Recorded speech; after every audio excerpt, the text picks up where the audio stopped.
Ladies and gentlemen, we have made it this far yet again. I know I keep saying that every week, but every day is a new day. You never know what's going to come. Ladies and gentlemen, episode 6 of Hoss Chat. We've been doing this for a few weeks now, and hopefully I'm getting better at it. And it's kind of a process that you're all a part of, that we're getting better as we go. That's all we can kind of hope for. This week, there's no guest. You just get plain old Nikki B here this week. And I thought, I'd take this opportunity to kind of maybe give a little bit of history on myself, kind of just as like a person, as an artist, and who the guy behind the Hoss Chat is. And I thought I'd kind of, have a bit of focus to that. I don't think we'd have enough time to kind of dive into everything. So I kind of just want to touch on stagnation.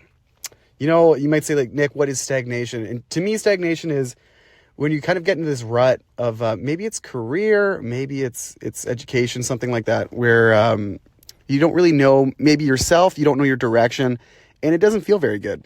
It feels like you're kind of spinning your tires in the mud a little bit, and you don't really know where you're going. So I kind of wanted to touch on that because that's something I've experienced in my life, both in career and I think personal life. And I got a lot of stories about that kind of stuff. So I was just going to touch on it, and hopefully somebody out there can hear this and maybe it kind of can help you out a little bit. And or you know what, maybe you're good in life and you know what's going on and you can giggle at me. It's okay. That's what we're here for.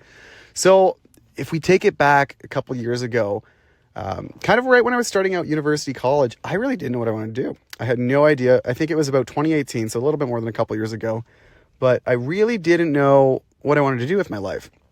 I was really focused on animals, and that's something I'm still very, very passionate about. Big outdoorsman. I have a bunch of animals, if that's something you didn't know about me.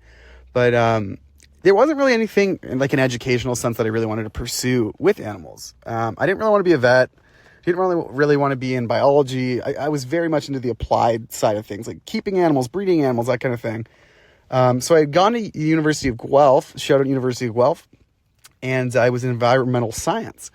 And that lasted about a week before I switched over to turf grass management, which I did for a year, which sounds kind of silly, but I can't knock it. A lot of people go into that and have great careers, but it wasn't something that I was into. And I honestly really just did that program to be in school so I could keep my partying going up. And then from there, I left Guelph and I went to Conservative College for radio broadcasting. And that was something I did for a couple of years, and I got my diploma in that. And then eventually going to Seneca for music, and that was kind of my latest education. And that's kind of so far where my education career is. But kind of coming right out of Seneca, which was about a year ago now, I really felt this sense of I didn't know where my life was going.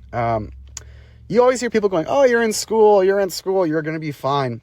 It doesn't really feel like that at times. Even when you're in a program, you don't always feel safe. You don't always feel secure or concrete, maybe in the path that you're choosing. And especially these paths that I had chosen, radio and music, both creative industry that are never stable, really, like from my experience at least.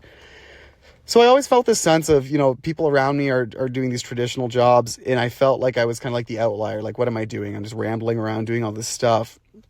And it took a lot of kind of time and reflection for me to kind of understand that, this is the career that I'm passionate about, music, and this is something that I want to do.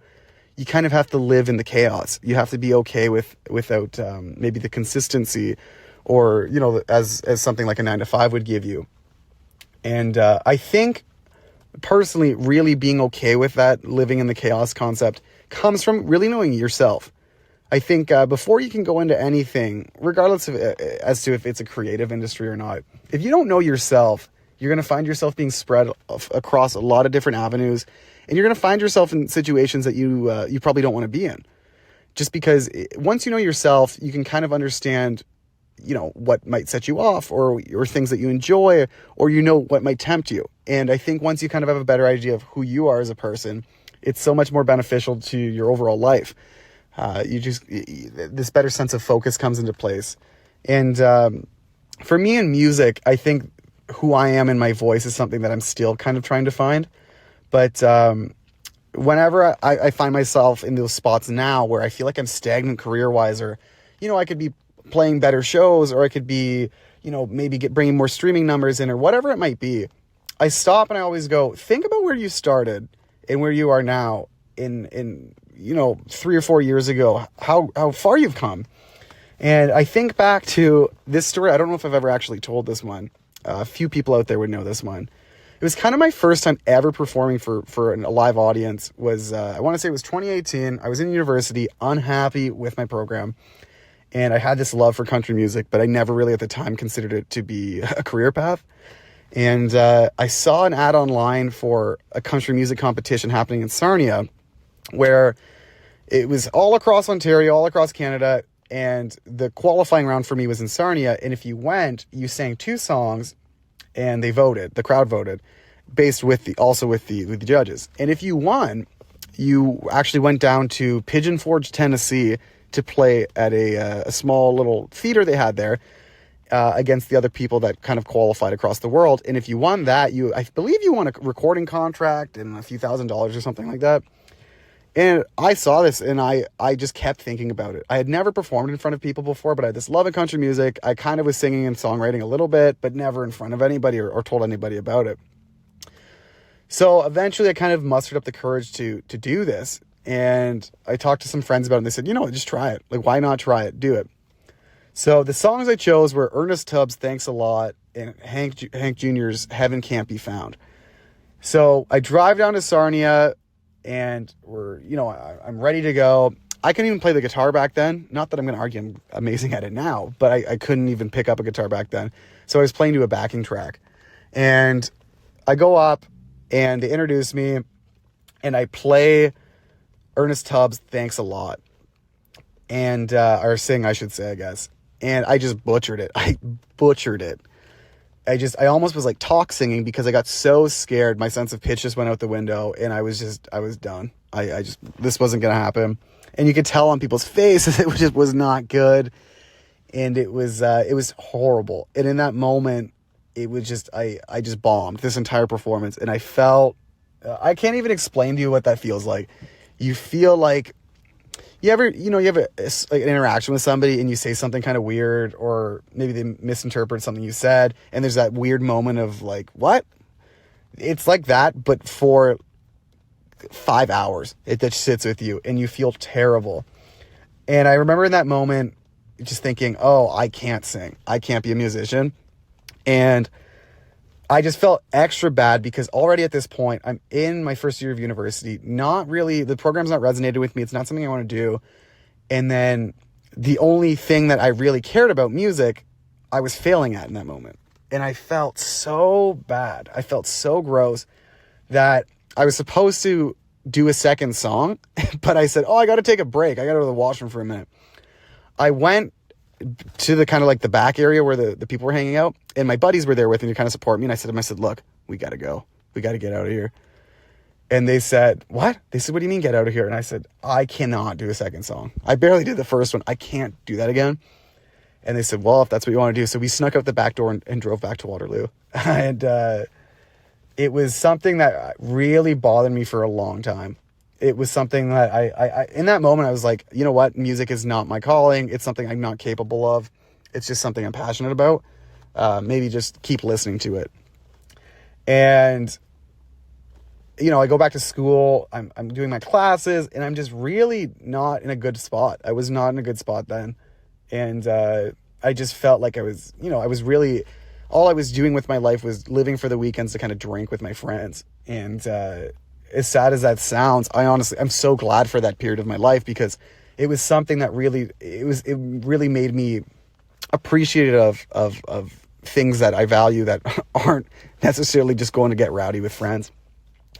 But it just, from that moment, it just sat with me for so long, this feeling of disappointment and failure, that eventually, I would say a few weeks after this, maybe a month after doing that, I started kind of writing again, kind of singing again. And it really lit a fire under me to think, you know what, this could become something with real work. And that was something that I wasn't really used to at the time. I had kind of worked some part-time jobs. I had just got into university, and I was kind of one foot into this program, so I didn't really care about it. And I started really applying myself, actually putting the time in to write songs. And from there kind of sprouted me releasing music, working with vocal teachers, working with other musicians, And just as the past couple of years have kind of progressed, I'm an entirely different person, not even a musician. I'm an entirely different person than I was 2-3 years ago. And it's crazy to me now that where I am as a full-time musician, it's really tough for me to kind of look back and remember exactly what it's like to be in those moments of kind of despair and feeling like you don't know what's going on. And I think part of that is everyone kind of lies to you and tells you they know who they are. And especially at that age of university, kind of when you're getting into it, but nobody truly really knows who they are. You know what I mean? It's this facade that I think people put out there to make themselves feel good, but everyone's got that friend. I know exactly who I am. Really? After a couple of high test Canadian cabbage hits and maybe a shot of whiskey, brother, you ain't gonna know anything. But it's just something that, obviously I think you need to kind of learn who you are, but I don't think you ever truly fully know who you are without life trials. And I like to have an idea of who I am today coming to you as a modern Nick Boardman. But it's something that I'm consistently building at, and I would be lying if I said to you, I know exactly who I am. No, I don't. I'm trying to figure it out, and through that is life. And I'm not trying to give you some deep revelation or something you didn't already know. It's just this is my experience with hardship in life. And I think that combination of not really knowing where you're going and maybe you don't really know what's going on within yourself, this kind of breeds this period of stagnation. And I think for some people, stagnation can be make or break. For myself so far, I've found it to be a motivator. Pain is a damn good motivator. You don't feel good? Change it. You're responsible for your situation. Fix it. But in other words, I know some other people have experiences where they might feel the stagnation and they just feel lost and they feel the only thing to do is give up or change what's going on. And I can't speak to other people's experiences because I don't know. I don't really know. But I know my own experiences. And any time in life when I didn't feel good about something or my own situation, the only thing that brought me peace was attempting to get out of that. And obviously you're not going to get everything right. You're learning, you're new. I'm a young person. I feel like I've only been on this earth for 23 years. I'm allowed to make mistakes, and I still make mistakes every day. And it's something that I'm trying to get better at. And really all you can do is try to be better than you were yesterday. And speaking yet again on stagnation, that's, I think, the remedy out is it's not going to be one thing that's obvious. It's going to pull you out of the funk you're in or whatever. Regardless if you're stagnant in your career, your personal life, maybe you haven't gone on a date in a while, something like that. I don't know. Whatever's going on in your world. But to first kind of recognize that you are in this pile of mud and that you got to get out of it, the only way out is you. The only way out is you. And that might sound daunting to some people, but I think once you kind of make that connection, you'll start to see things kind of change. Bad things will still happen to you. Bad things will still definitely happen to you, but you have to understand that how you react to them kind of makes who you are. So I didn't mean to go off on a whole tangent like that, but it's something that I think, especially in a creative field, music, and it's something that's, I think, been mirrored by a lot of my musician friends, is that it's really easy to feel stagnant. It feel like the wheels are just spinning, but you're not really getting anywhere. And it's easy to do, especially with a creative field, because you can hop on social media and it's the game of promotion. Who's the best at promoting their product? It's not necessarily who's got the best product. It's how consistent you are and how often you're putting stuff out there. And if you're not doing that, you can kind of see other people doing it and you really feel like you're behind on the ball.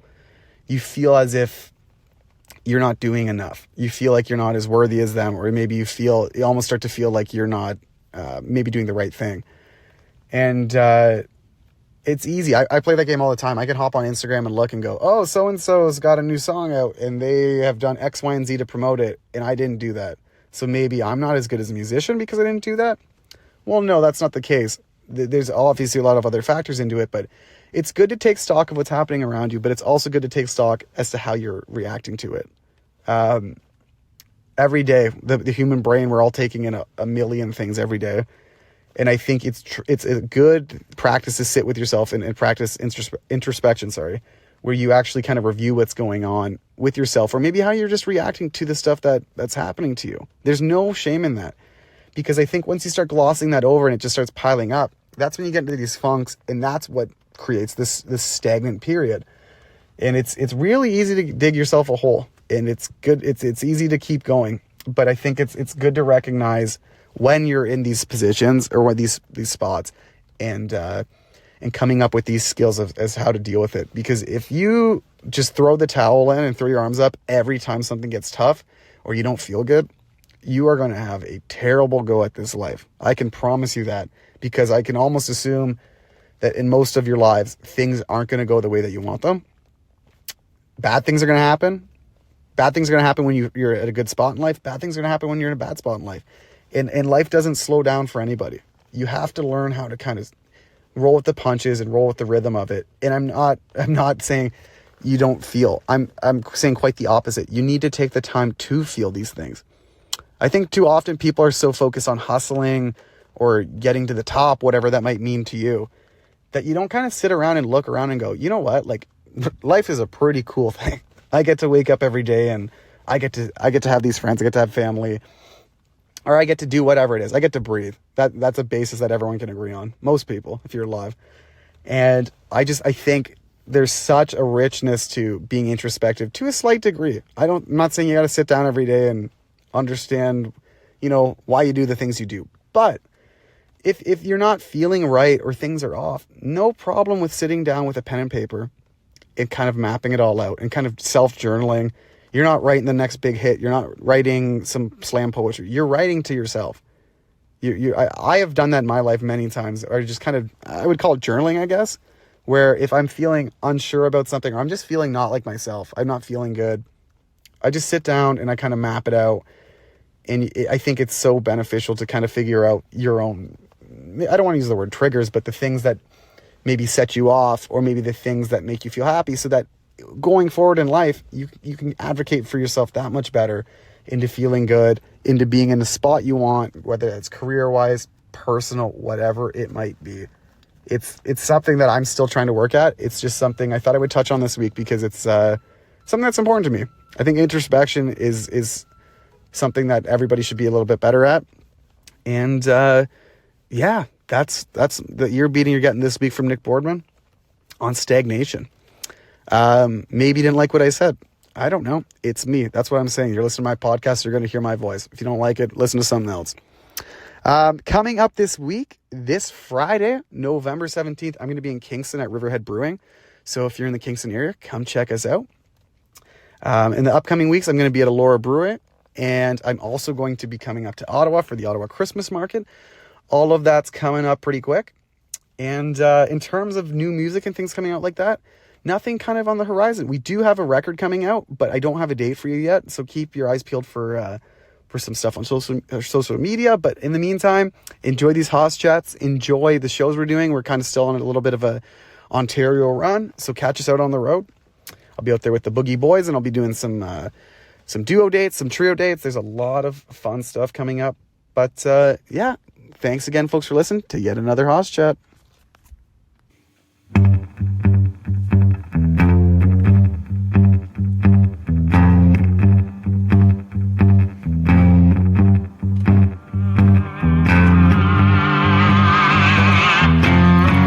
Well, I felt what you said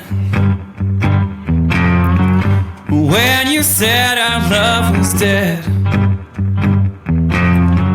So I went to where I called home. A lonesome mind shouldn't be alone, but it ain't just me. I've got my misery.